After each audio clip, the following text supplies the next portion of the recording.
Hey folks, Dr. Gupta here, board certified respirologist. We've been hearing a lot about the devastation caused by these California wildfires, but we're not actually talking a lot about the health effects of all of that toxic smoke, especially if you're in California, but not just if you're in California, because the wind carries that pollution to many other parts of the country.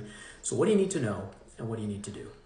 So there's a lot of different stuff in that wildfire smoke, but the number one thing we worry about is what we call PM 2.5, which stands for particulate matter that is 2.5 microns or smaller. And you can see here how tiny that is.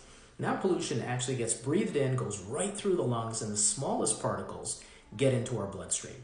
The lungs are this amazing filter that filter more than 10,000 liters of air per day.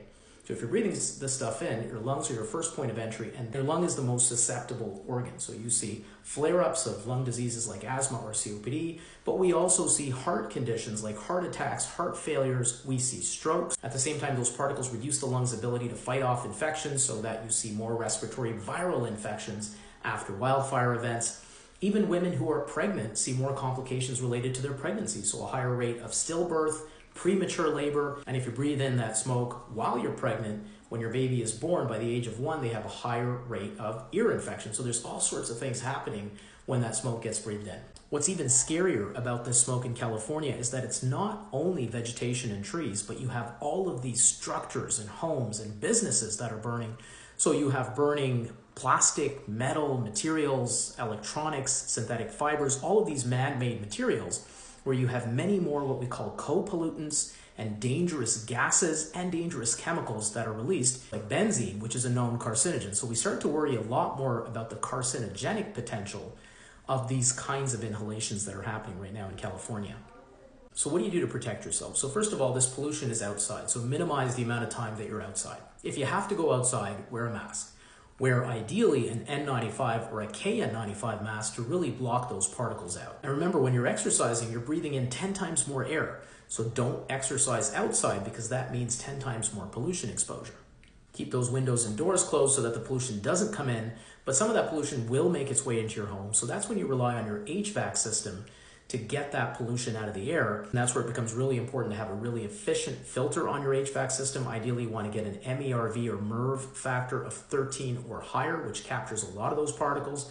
You want to keep changing your filters, and you want to run your HVAC system continuously so that it's constantly cleaning that air. If you don't have access to a good HVAC system, you can also buy air purifiers. Those can be expensive. If you are going to buy one, try to get one that has a HEPA filter on it. You can also make an air filter at home. There's something called a Corsi-Rosenthal box where you take basically a box fan and you create a cube by surrounding it with filters. And those air filters, again, you want to get at least a MERV 13 air filter there, and this shows you how you can do that. I'll also leave this up for a second. It's a very detailed guide on how to build yourself one of these Corsi-Rosenthal boxes. Because these filters are expensive, you will also find online simpler solutions where you just need one filter attached to the box fan. Not as good, but still better than nothing.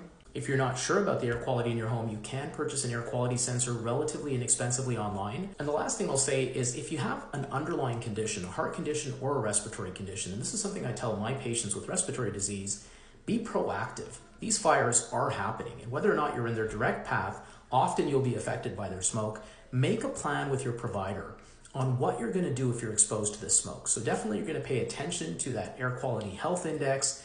It's what we call it in Canada, or the air quality index as it's called in the US. And you're going to plan your day accordingly, where you're not going to go out on those higher risk days. But also, in case you do have a flare-up, have an action plan available to you around how you're going to alter your medications to get through that flare-up. And do all of that in advance, so you're not rushing and trying to reach your healthcare provider in that moment of crisis. So don't forget that the silent risk with these fires is the air all around the fire, even if you don't see the smoke.